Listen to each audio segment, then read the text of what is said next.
أن امرأة من اليهود ولدت غلاما ممسوحة عينه طالعة نابه، أول ما يولد والناب موجود والعين ممسوحة، فخشي النبي صلى الله عليه وسلم أن يكون الدجال. أول ما ولدت وجاء الخبر النبي صلى الله عليه وسلم، سكت النبي صلى الله عليه وسلم. هذا الولد كان اسمه صاف، يهودي، ويقال له ابن صياد، ثم بعد ذلك ادعى الإسلام وسمى نفسه عبد الله. في صحيح البخاري ومسلم من حديث عبد الله بن عمر رضي الله عنهما أن عمر رضي الله عنه خرج مع الحبيب صلى الله عليه وسلم في رهط من الصحابة، توجه قبل ابن صياد قناة القائد إيهاب غلام، فوجده يلعب مع الغلمان في أطم بني مغالة، قوم من الأنصار. أطم مثل حصن، يلعب مع الصبيان، وقد ناهز يومئذ الاحتلام، فلم ينتبه ابن صياد حتى ضربه النبي صلى الله عليه وسلم على ظهره. هذه ليست من عادة النبي صلى الله عليه وسلم، النبي صلى الله عليه وسلم رحيم، لكن هذه شخصية مختلفة.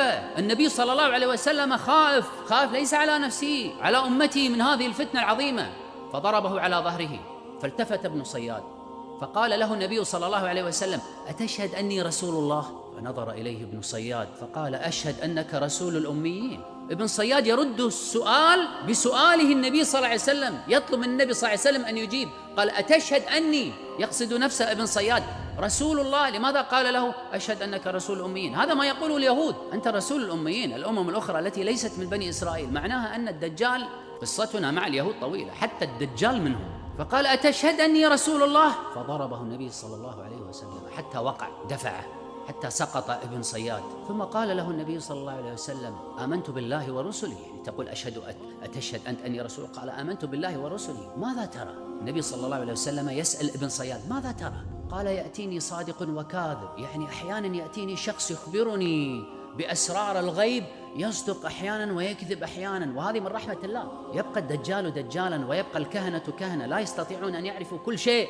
يبقى الساحر ساحرا. الأنبياء وحدهم هم الذين يصدقون في أقوالهم وأفعالهم، أما هؤلاء الكهنة والدجاجلة يكذبون مرة ويصدقون مرة، كما نرى من العرافين اليوم الكهنة، يصدق مرة ويكذب 100 مرة ويخطئ 1000 مرة. فالنبي صلى الله عليه وسلم قال: ماذا ترى؟ قال: يأتيني صادق وكاذب، وأرى عرش على الماء، عرش إبليس، لأن إبليس عرشه على الماء. فقال النبي صلى الله عليه وسلم: خلط عليك. ثم قال له النبي صلى الله عليه وسلم: إني قد خبأت لك خبيئا، يعني خبأت لك خبيئا، يعني خبأت لك في صدري شيئا أريد أن أقوله لك. وقد أضمر النبي صلى الله عليه وسلم في نفسه أن يقرأ عليه قوله تعالى كما في سورة الدخان: فارتقب يوم تأتي السماء بدخان مبين. وأضمر في نفسه سورة الدخان. ابن صياد قال: الدخ، يعني هو استطاع أن يعرف حرفين فقط، لكنه لم يستطع أن يعرف الاسم بقية الأحرف. الدخان بدايته حرفان، هذا ما استطاعه الدجال. قال: الدخ،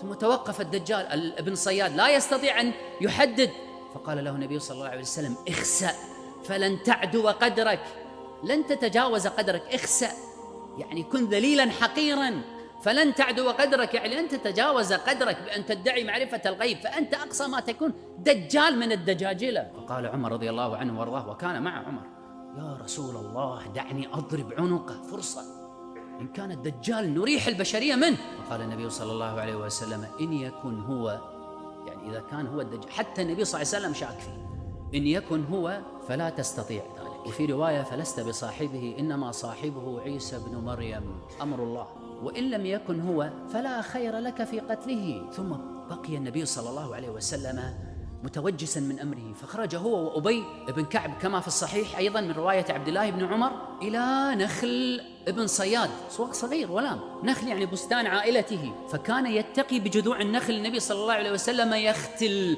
ابن صياد، يعني يتخفى ويتسلل خفية، يريد أن لا يراه، لا يريد أن يراه ابن صياد، يتخفى هو وأبي بن كعب. فرآه على سرير